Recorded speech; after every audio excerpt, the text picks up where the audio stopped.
Alright, hi. Welcome to my video number 2. Okay, this is my video number 2 for mth3500. The continuation of flowcharts. Yeah, in the last video, I've given the example, a quite simple example of how to develop a flowchart. Now, I'll give another example,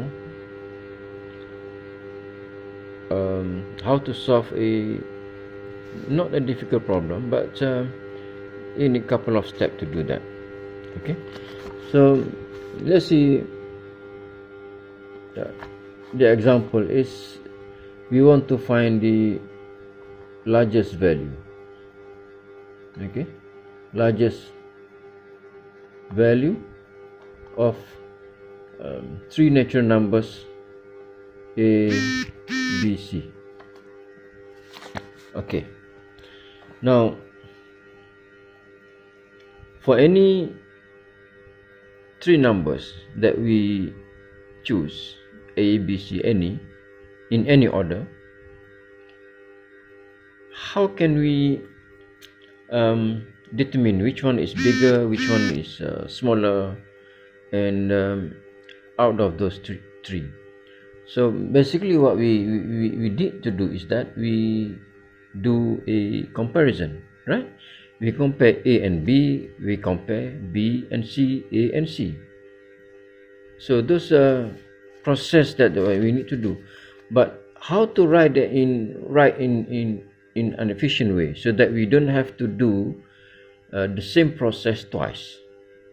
Now, example, we have this choice of A, B, C. You put the value, you give the value, any value of A, B, C. So what we do? So, or what is the possible arrangement of those three numbers? Could be A greater than B greater than C, or could be B greater than A and greater than C. And you can list out so many as you want. Alright, as long as it's in that order. So in this case, of course, A is bigger. In this case, B is bigger. But instead of we write it that way, we just want to write as simple as possible. So just look at these two examples, or two choice that we have, or two possible choice that we have. Okay, so it's simple as if A greater than B. So let's say this is true. Let's say it's true. Okay, if it's true, which means A is the biggest. But we have another number that we need to check, which is C. So what we need to do is just check A and C. We don't have to check B and C, because we know B is already small. So just check A and C. If A is greater than C, definitely the biggest is A. Alright? Definitely the biggest is A. But if it's not, which means that C is bigger than A. If C bigger than A is already bigger than C, so you don't have to compare C and B. It's already compared basically. So the outcome is C is the bigger or the largest out of those three. Can you get that? If A greater than B, so means A is already greater than B. We just need to compare A and C. Okay, if A greater than C, so which means A is the largest number. If not, C is the largest. We don't have to compare C and B because this order A greater than B and C is greater than A. I put it this way. We have A greater than B and C greater than A. So if you put it together, so you have C greater than A greater than B. So you don't have to compare with B. Okay, so that's the first step that we need to do. But what happens if this is not the case? If that is not the case, then we have B greater than A. Correct? If B greater than A, which means if it's true, which means B is bigger. So we need to compare with C. If B greater than C, then of course the largest number is B. Else, if it is not true, which means C greater than B and B greater than B, which means C already greater than A. So the largest value is C. So basically that's the process that we need. But if you list down step by step, of course we need to start from start. We need to read the value A, B, C. Okay, we need to input the value A, B, C. Input A, B, C.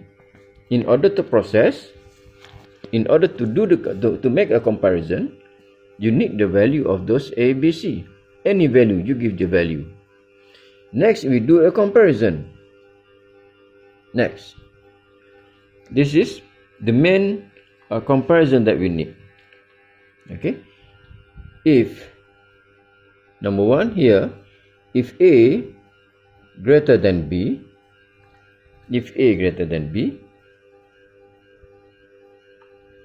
and then if A greater than C,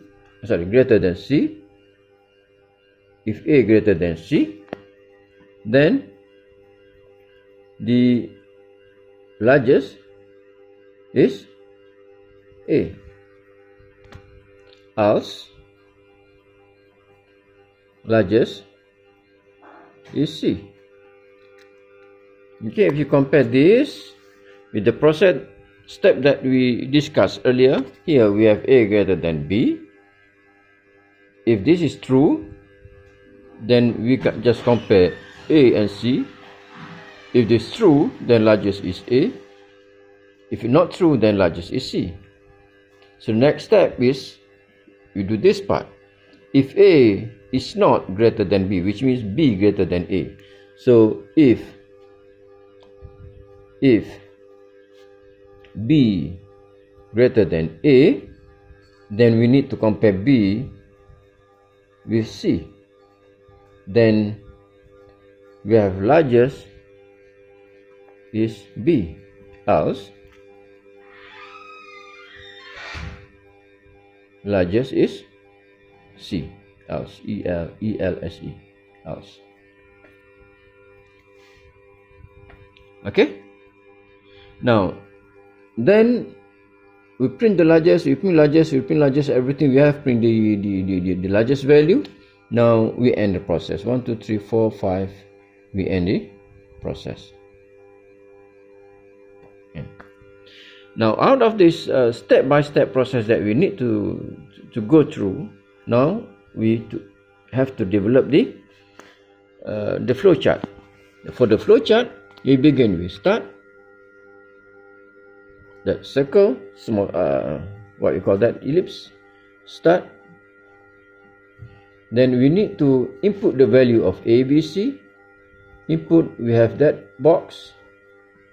Okay, input A, B, C. This is the arrow. Next, we need to compare. So compare, we use that. A greater than B. So we have A greater than B. We have two possibilities. If it's true, if it's not. So, if yes, if not. Okay. If this is true, then we need to compare with C. So we need another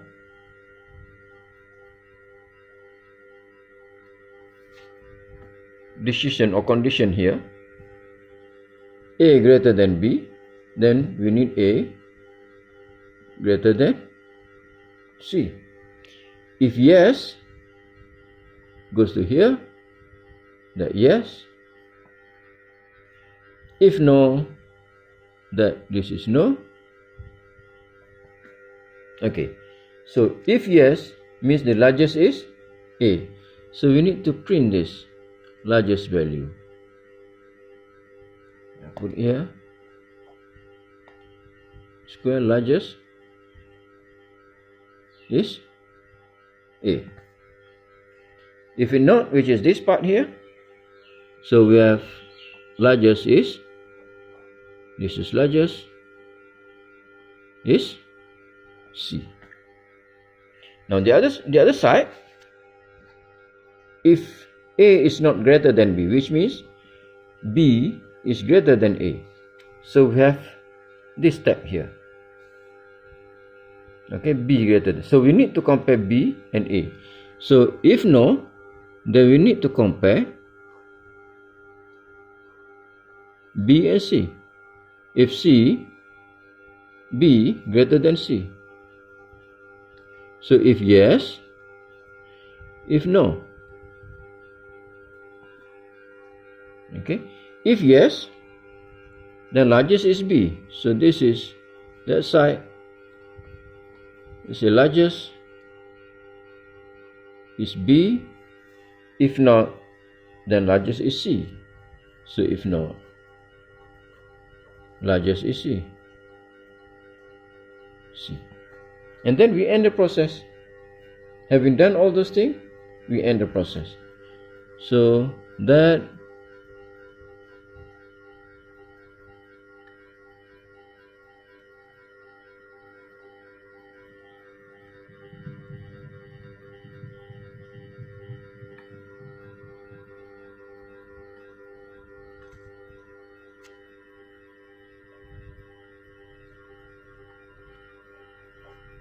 end.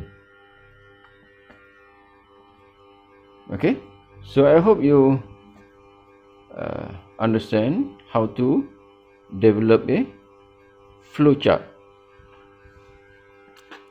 of the programming, of the problem. Okay, given a problem, we need to develop a flowchart. Now we end this flowcharts with two examples. I hope that's enough for you to get the at least a basic idea of how to develop a flowchart. Now next is we develop the pseudocode, what we call as a pseudocode. What is a pseudocode? Is basically a short English phrase used to explain the specific task within the program algorithm. Okay, for example,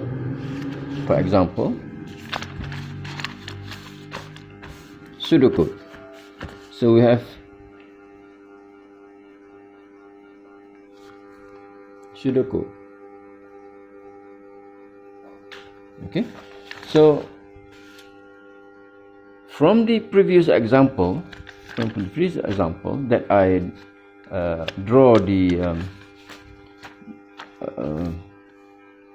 flowchart. For example, from this is the flowchart. Okay, this is the flowchart.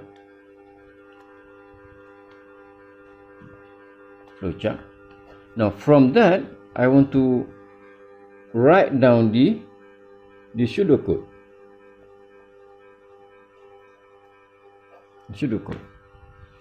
You can see this process or step-by-step process that need to be done. So we just follow that. Okay. For the pseudocode is sort of is a program, part of the program, or sort of program, not part of program. Okay, so we begin. That's the first step you need to do. Begin, you must have that. And then in this case we need to set the value sum and counter. Okay, set the value. So we have sum equal to 0, counter equal to 0. Okay, and then we need to do this looping. This is a loop here. Okay, so how to do that loop? We have, this is one of the loop that we use, do, then counter equal to counter plus 1. Okay, and then we have sum, then we have sum plus counter. Okay, and then we need to check that. You need to check that. So we have do, you can check this, while counter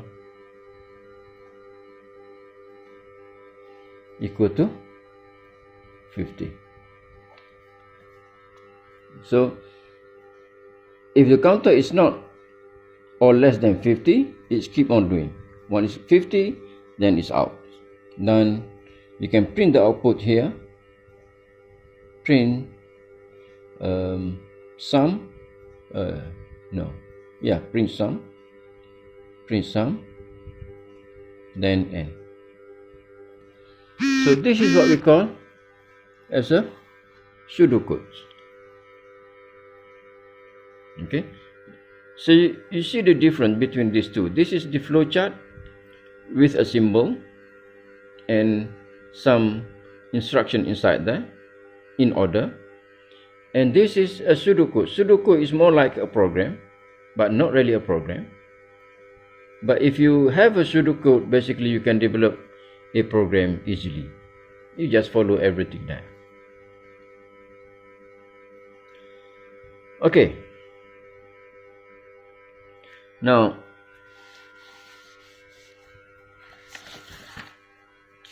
I may give you another example. What about this? How can I develop a pseudocode from here for this example? Okay, let me put it here. Okay, I want to write a pseudocode for that. So first thing we begin. Okay, we begin. Alright, then we need to input those A, B, C. Alright, we need to input those A, B, C. That in pseudocode we read A, B, C. Okay, now come here. Once you have input the ABC, you have the value ABC, then you need to compare those. Okay, so for those compare, normally we use if. Here, if A greater than B, if A greater than B,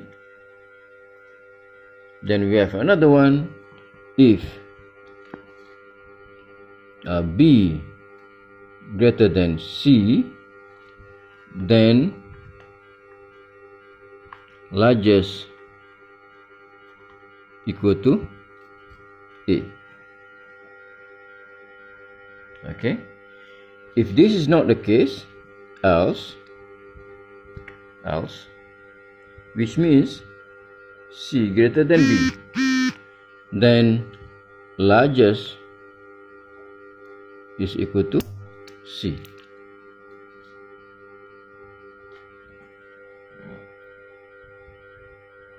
Okay, so we have those part here, and then if A is not greater than B, which means you don't have to use A, B greater than A. No, it is enough for you if you just say else. which means opposite of this. If A greater than B, not greater than B, which means B greater than A. So if that not the case, else this means that B is greater than A. So you just need to compare. Else if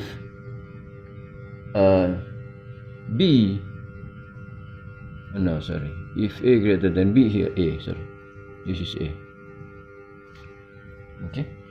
Else if B greater than C, then largest equal to B, right? Else largest equal to C.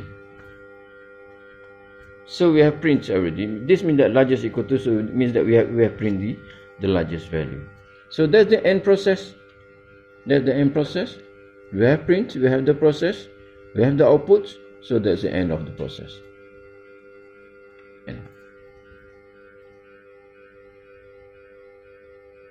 Okay.